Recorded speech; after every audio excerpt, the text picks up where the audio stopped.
Good afternoon and welcome to the program Behind the News here on the Nation Online TV. My name is Yewande Fasan, and with me is my guest and analyst, Mr. Adekunle Abimbola. How are you, sir? Welcome to the show. Thank you. Good afternoon. Good afternoon to you, sir. Well, afternoon. Right, good to see you, sir. Same here.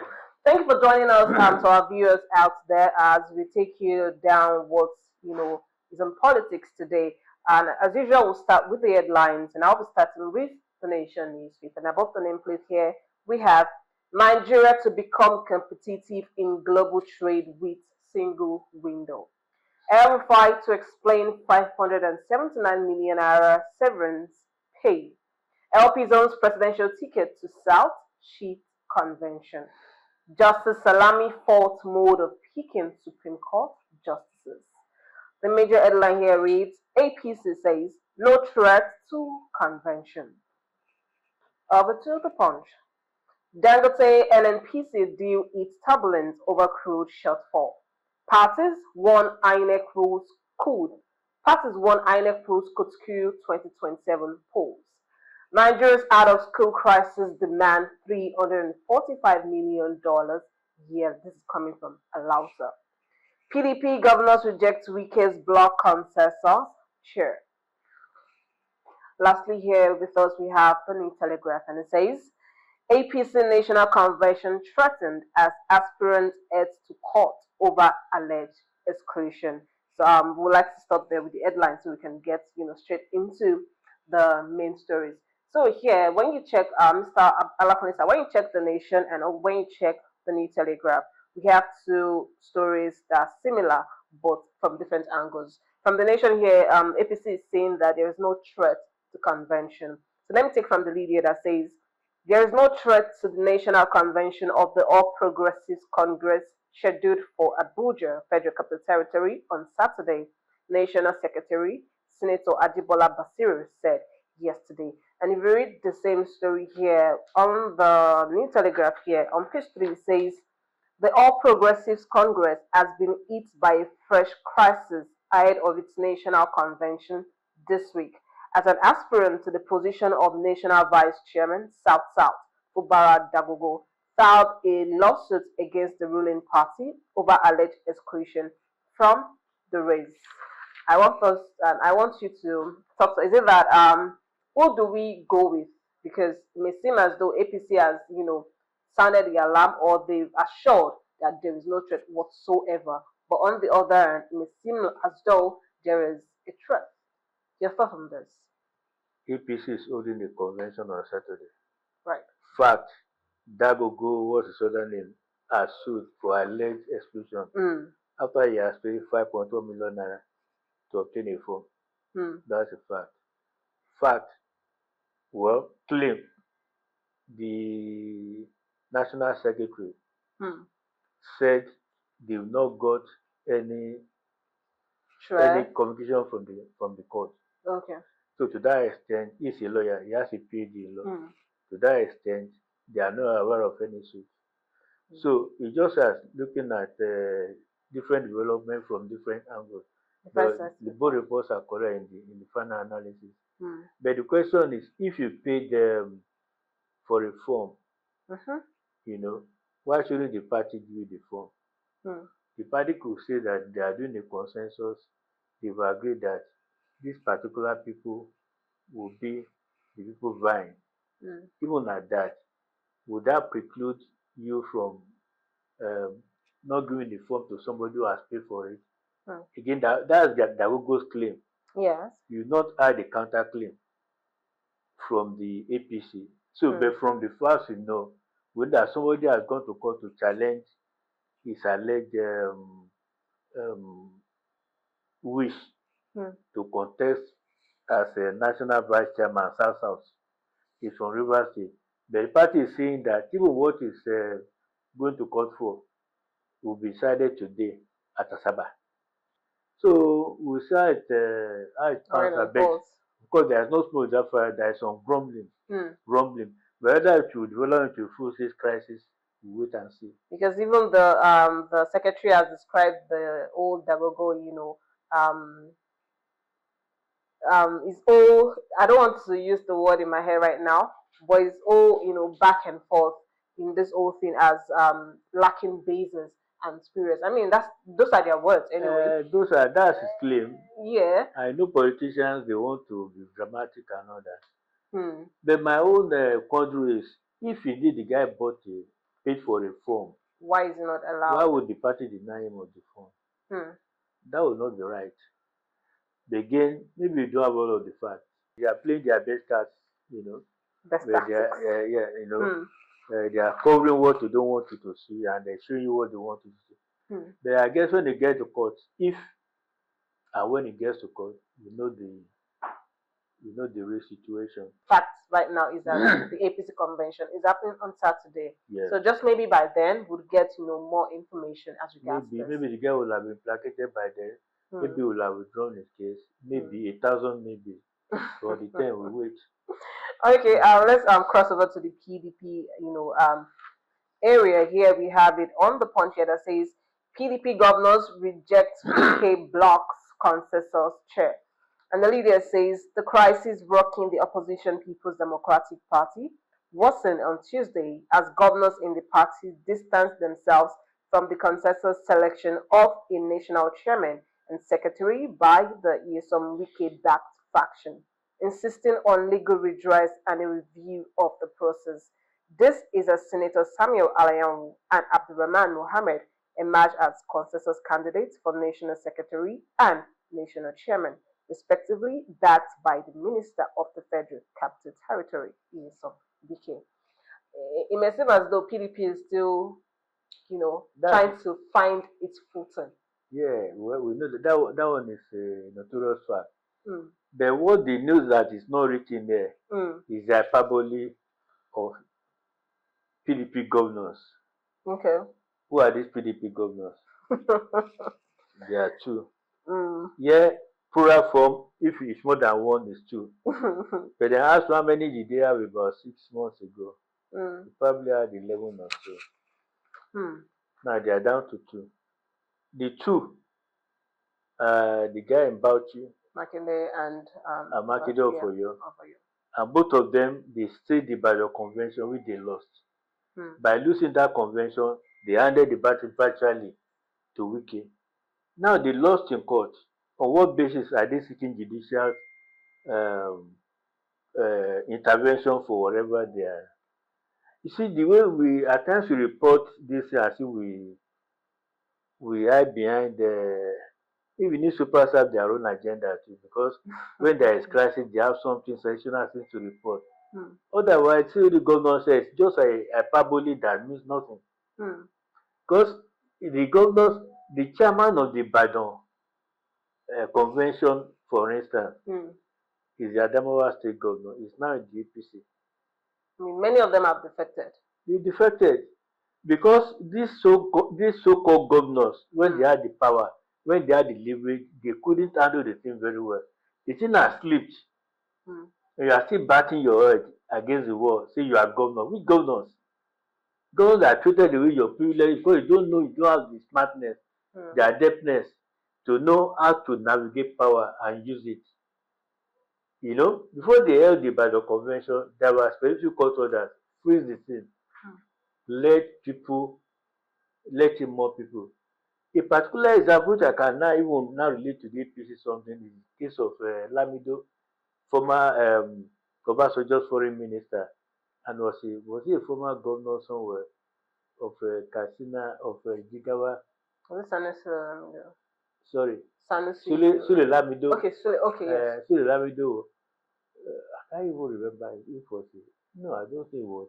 There was a foreign minister under Obasanjo's first cabinet, 1999 to 2003. He wanted to buy a farm.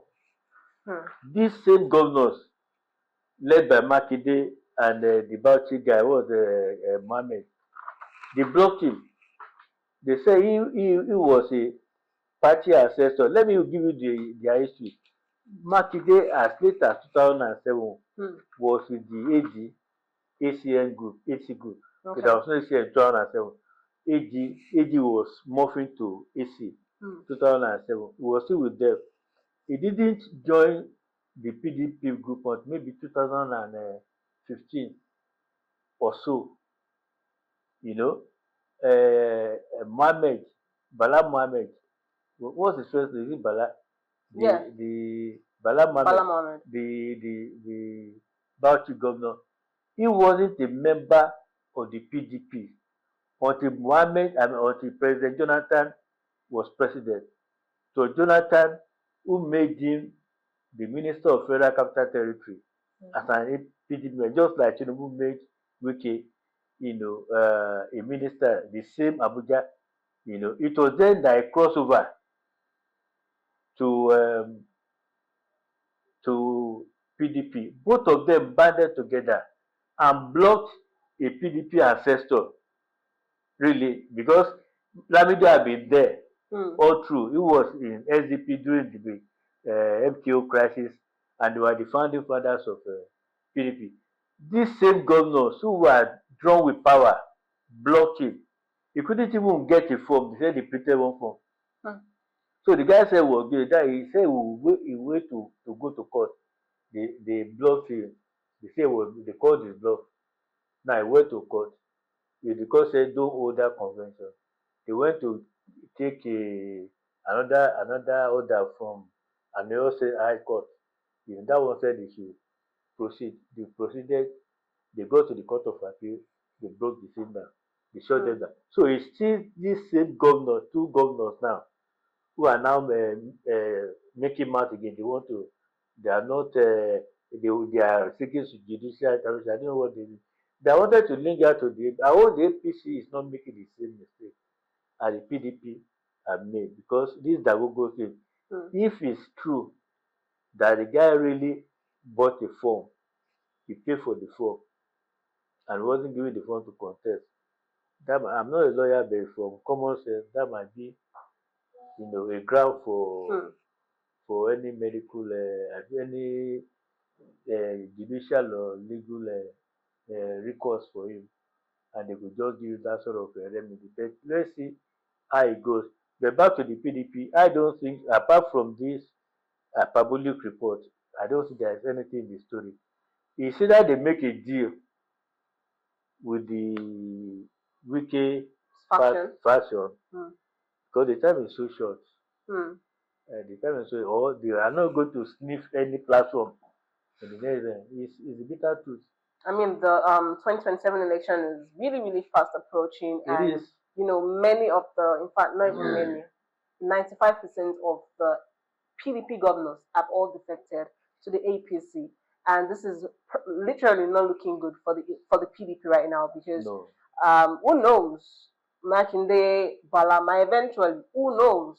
Makinde does not even have a strategy. The other time he gathered his people, he was telling them he was not going to leave the PDP. That if things go to a head, they will perform. They will sponsor them on another different platform promoted by the PDP and the background. I suppose that's possible theoretically, but then there is this law that before you can contest, you'll be registered as a member of the party. You can't belong to two parties. So what leeway do you have? Does he want them to resign from PDP today, go and register in the new party tomorrow, and put them on the ballot the next day? And how would they then use PDP money, which is Oyo State money anyway, to sponsor them? Does you think such uncertainties count for a strategy? People who want to contest, the guy has done 8 years as governor. Umetutu is drying up, for water is poor. You find out that people who really want to pursue their own political future will just leave him, because he has absolutely no strategy. The other time he was choosing with Kokonsu in Kano, giving the impression that he might go to ADC, or somebody will go to, it's so confusing. The man has absolutely no strategy. Now, what does he expect his followers who have the immense ambitions to run? What does he want them to do? Everybody will start flying with his feet. And when they go with their feet, his legacy is finished politically. So that's what we are. So it's not only PDP that is endangered. Makinde himself, his personal identity. Of course, I've been telling people that he's not going to contest any election before, doesn't want to go to the Senate, doesn't want to do anything. That business is suffering and all that. Maybe, maybe not. But even if that was so, you know, how would you climb a bridge to a destination, then burn down by that bridge because you are not interested? You are dealing with people, not with machines now. So that is the spot Makinde has found himself. Meanwhile, the other Bala guy, he was speculated he was going to call into ADC. I mean APC that was negotiating that he was begging the APC people to give him control of the party. The last we heard was that they gave him 50%, 60-40, but then there was a freeze. But then the last public statement he made, he was talking from both sides of the mouth that they are going to reconcile, that people to reconcile and all that, national issues, Nigeria comes first and all and all that. Makinde is saying that that was bitter. Bill said that he was not going to compete with anybody. Excuse me. Sorry, sir. But I mean, he's talking of Wike and so. So we find that the so-called two governors that have the mighty headline, they are even drifting apart. What happened to the party? So that's the spot the PDP have found. But for me, I don't pity them because they've done so much evil when they are in power that it's back time. Oh, really? Yeah. More like tit for tat. Yeah, that's it. I mean, they had look. Most of these things we are having now, if all the about they are really faced the issues and they didn't go about personal gains and all that, we will have solved some of these problems. The only reform Obasanjo tried to do, power, the whole thing was messed up. They invested a lot of money. It didn't send results. Privatizing the discourse has been a fiasco because you don't even know. They didn't have the technical expertise. They don't have the capital to buy this code. They just sell it to their friends. And look at what you're having today. So whatever happened to PDP, no pity from there. They deserve it. I just hope that after this, if they can grow their party again, they will get a more serious set of people who can think of the collective, have a common ideology, and think of a direction to compete in Nigeria politics. But this OPDP, let them stood their gist. From the point of view of many, is it may seem as though APC is the only one still in form, still in shape, still standing as one, as a unit. Well, that appears so. But many in the APC APC in name only. Like some will say they are Republic. What is it? Rhino. Republicans in name only. Rhino. That's the type. Many of these guys are just fair weather APC people. They probably will win the next election. I don't know. Everything is pointing to it. But will they win the peace after the election? That's the question. Because everybody is now saying that we are progressive. It's very in Jero's metamorphosis, the last sentence. After all, the fashion these days to be a dead general. That's what Jero said. That's the last sentence. After all, today is the fashion these days to declare yourself a progressive. That's what we are saying. They are really a progressive. So the party, they've done a lot of beautiful elite pacting. The elite, north, south, east, or west, they pacted. They say, okay, that's the direction we are going. But these guys want power. After they grab the power, what did they do with it after? That's the question. So the probably will win the election hands down. I don't know. It's still we are still looking at like less than 12 months. The election is January, president election. So like 9 months or thereabout. So what does the party do to really integrate and give them the direction? That's the challenge. But wait and see. Well, speaking of 2027 polls, here we have a story here that says parties won INEC rules could skew 2027 polls. And, taking the lead here says political parties have raised concerns over the Independent National Electoral Commission's newly unveiled 2026 draft regulations for political parties, worrying that certain provisions could undermine the credibility of the 2027 general elections. Speaking at a consultative meeting in Abuja, leaders under the Party Advisory Council criticized requirements such as mandatory direct primaries and strict submission of membership registers, describing them as impractical and exclusionary. What does that even mean? Now, submit your register. Mm. You say you are a party. You are quibbling over register. It's just like say you have a degree. Okay, bring the certificate now. You are now Right. quibbling. Mm. So how is that the business of the regulator? Then the other one they say the mode of primary or Yes. consensus. Who has the advantage in that? It does that disadvantage anybody? This guy should get serious, and we should, you know, we have the obligation to report sense or nonsense. But to me, we are reporting nonsense because these guys are just not ready, and they are trying to stigmatize INEC for doing its work. Because according to them, it says they urge INEC and the National Assembly to review the rules to safeguard transparency, inclusivity, and public confidence in the electoral process. Transparency. So how do you say you are a party, you have a party without a register? Would the president not promote transparency? Maybe they're just used to the norm, and maybe the fear of if the rules are changed, it would affect their parties. Oh, that is the first thing in the just heaven. Maybe. Oh, that is the first thing in heaven. And it's not the last on earth, is it? There must be some order. You will put some order in space. Otherwise, there will be anarchy. Right.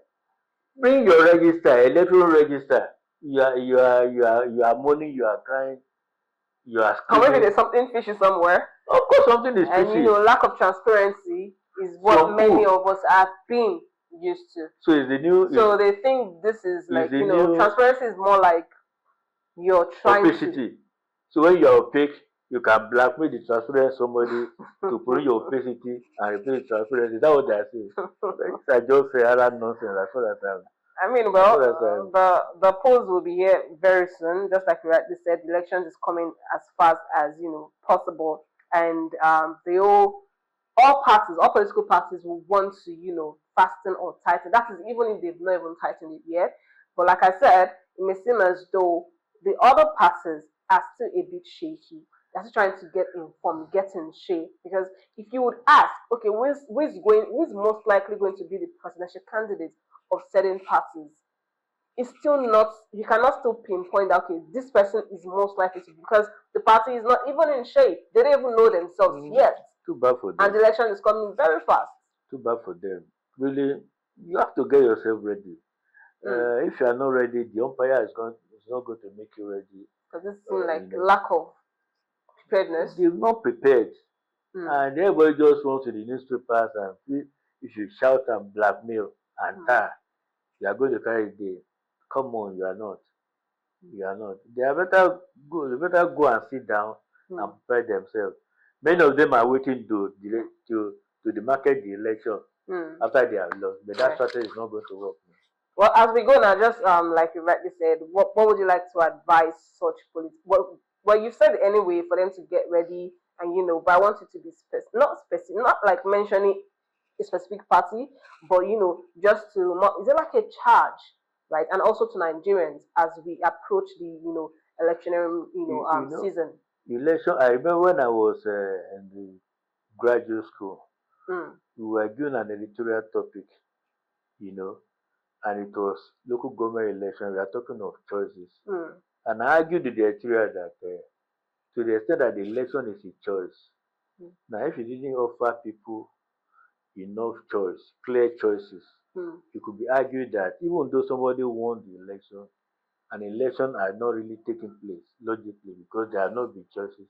You see, the tragedy of the situation right now is that because of carelessness of systemic or structural carelessness or some of the so-called opposition parties, they will not be able to compete, give themselves, offer themselves. Look at the people are talking of reforms and all that and all that. The opposition wants to shoot everything down. They can pick simple things. Look at electricity, for instance. We just had one of the worst crises in the past 2 or 3 weeks. if the opposition have put themselves together and they, they are looking at policy, fair policy down, and take electricity, foreign affairs, economy, and all that water, and criticize the government on it. That will do two things. It will create a doubt in the minds of the electorate on the government's ability to tackle that particular one. That's from the government. And from the government side, it will weigh the government although you have not done enough on this. Let's face it. So that we on the run up to the election. But they want to crash everything down because they want to feast on emotions, fear, boogie and all that. But the thing is crashing on them because they are not heading anywhere. And that's the structural handicap they put themselves. They are now telling INEC not to tell them to present a register. I think that is going to work. And blackmailing them there is no transparency. If there is no transparency, the whole opacity is the system and the opposition party themselves. So they should sit down, sit up, do the work, or get the hell out of the arena. That is because their own incompetence is not going to stop the election for anybody. And that's the fact. Thank you so much. Well, I believe they've heard, what my analyst just said. Sit up if you are really, really determined or interested, to get, 2027 all together to yourself and put together, because the 2027 Nigerians do not want any whatever mediocrity kind of plan, because Nigerians need answers and they need leaders that would sit up. So if a party is not even, in that is not in shape, how certain are we that when you get in, you put the country in shape? So just like my analyst has rightly said, get your things together and get the ground running. Thank you so much, Mr. Abimbola. Thank you for joining me and thank you for coming. Thank you, Adi. Thank you too. Thank you to our audience. Thank you for staying tuned. Thank you for staying locked on to the Nation Online TV. Until we come your way again, I remain Yewande Fasan. Have a great day and bye-bye.